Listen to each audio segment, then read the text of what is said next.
Hi guys, Python here, back with another video. And you know me, I'm a New York Mets fan.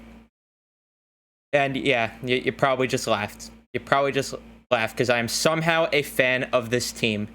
So, the New York Mets. Let's talk about their trade deadline. Very great day today. Let's set the stage here, right? Mets about 20 games above 500. Okay. On par, a little bit worse, but on par with the 86 Mets. Okay. They get Vogelbach. Okay. Tyler Naquin. All right. So, this is all just a build-up to a big move, right? All the talks. Wilson Contreras, Andrew Chafin, JD Martinez, Trey Mancini. The build-up. The big move. Here we go. It's August 2nd. Today's the day we're going to make the big move. Darren Ruff and fucking Michael Givens. Where do I start? How about a fuck you? All right? How about a fuck you to Billy Epler, to Sandy Alderson, to the entire Mets organization? How about just a straight up fuck you? So let me get this straight. So in years prior, last year, we trade our top outfield prospect for Javi Baez, all willy-nilly. In 2019, we trade prospects, no problem, for Marcus Stroman. In years where we clearly were not as good and competitive, we go all in. But the one year that you guys have a competent baseball team, a winning record, leading the division, you decide to hide in your fucking shell like a bunch of spineless fucking cowards and do nothing. Because we don't want to lose their top prospects.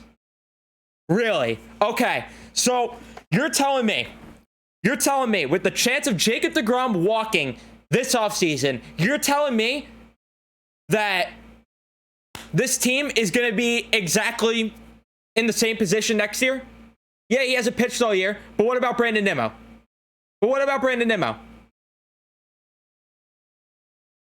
He might not be back. Max Scherzer on the wrong side of 30. Yeah, he's pitching great, but all it takes for Max is a serious, I hate to say it, but all it takes is a serious injury. God forbid, knock on wood there, hopefully not. But all it takes is that. All it takes is just a bad season with age. That's all it takes. Because he's an older guy. Simple as that. That's all it takes. And then the train's off the tracks. So, you decide not to go all in. And you know what? Something smelled funny either way about this Billy Epler thing, didn't it? Right? It was so easy for us to be all, yeah, let's go Billy. Let's go Big Bucks Billy or whatever everyone's calling him. Let's go. So easy to do that during the offseason when he has Steve Cohen's pockets to feed from and he goes out and signs Canna, signs Escobar, signs Marte, signs Scherzer. Yeah, he'd trade for Chris Bassett. All right. A broken clock is right twice a day. All right. Congratulations. You got Chris Bassett for a reasonable price. His trade history, abysmal. And what does he do? Makes a stupid trade today. So I do not care what people say. I really don't give a shit if people are going to try to sell me that Darren Ruff is better than JD Davis. I don't give a shit. To me, it makes 0 sense. I do not care that he brushes left-handed hitting. Which, my bad here. Let's see his numbers exactly against left-handed hitting. Let's see his numbers exactly on Fangraphs here. Yeah, okay. His numbers are better against lefties. Hitting 252. All right. But you get a guy that's on the wrong side of 30 for a guy that's having one down year that we've seen be productive in the past for this organization. All right, here's a tweet from Nick's Memes. Says, So the Mets traded 4 players, including 2 actual prospects, for Darren Ruff, who is a hits lefties only bat, instead of just calling up Vientos to do the same job. But Vientos is too good for us to trade him for Contreras. Meanwhile, we could have traded those prospects for a relief pitcher. When you put it that way, what the fuck? I might have been happier if they just called up Vientos at this point, because then I wouldn't have had to rant about a garbage trade. You know what? Congratulations. You got Michael Givens. Woohoo. Woohoo. You got a guy that could pitch in the 8th inning. Whoop-de-doo. Whoop-de-fucking-do. I really don't give a shit. I really do not give a shit. You didn't address the left-handed arms in the bullpen. You got none. Andrew Chafin's on the market. Nah. Michael Fulmer. Nah. Not one lefty. So they're either going with David Peterson or Joely Rodriguez down the stretch here. You got platoon DHs. No catching help. No third base help. What did you do today? What did you do productive outside of getting an 8th inning guy and getting another platoon bat that you already had who's slightly better? What did you do today? You're seeing the Phillies get Noah Syndergaard, getting who else did they get? David Robertson, right? Guy that I wanted. How could I forget? You're seeing the Yankees get Frankie Montas. You're seeing the Braves get Rafael Iglesias. Thinking, man, and how can I forget the Padres getting Juan Soto and Josh Hader? And what do the Mets do? Sit there with their thumbs far up their anal cavity. What a joke. What a joke of a team. I don't understand. I don't understand. I have no desire to go into the numbers with Michael Givens or Darren Ruff. Because what do I care? What do I care? They barely moved the needle.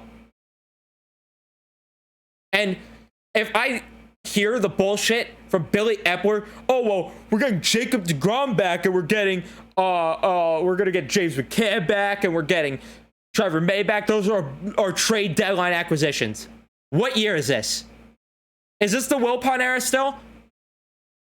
Because what has fucking changed then at that point? What has fucking changed? Almost would have rather Brody Van Wagenen been the GM today right now. At least he was aggressive, guys. Edwin fucking Diaz. Looked stupid at the time. How's it look now? How's it look now? Whatever. I know people are going to hate on me. I know people are going to clown me. I really don't give a shit at all. They did nothing. At the end of the day, no matter what your opinion is, they did nothing that moves the needle for this team. And it's just pretty much the same roster. You could have your opinion. You could disagree with my opinion on certain things there. About Ruff, about Givens, about Brody Van Wagenen. But at the end of the day, we could all agree on one thing. They did not make a move that moves the needle for this team. They didn't. They didn't. And I dare one of you, I dare someone, I challenge someone to comment down below telling me why and telling me how this moves the needle. Until I see Darren Ruff or Michael Givens do something big in the postseason, Yoenis Cespedes-esque, do not give me that bullshit. Do not. Do not. And even then, no excuse. No excuse when you're linked to JD Martinez, Wilson Contreras, guys like that, and you're having the season you're having. There is no guarantee DeGrom comes back. No guarantee Nimmo comes back. No guarantee these prospects pan out too, as we've seen with Kelenic. And you decide to do nothing. Zip. Goose egg. I'm done. I'm done. Not even doing an outro. I'm done.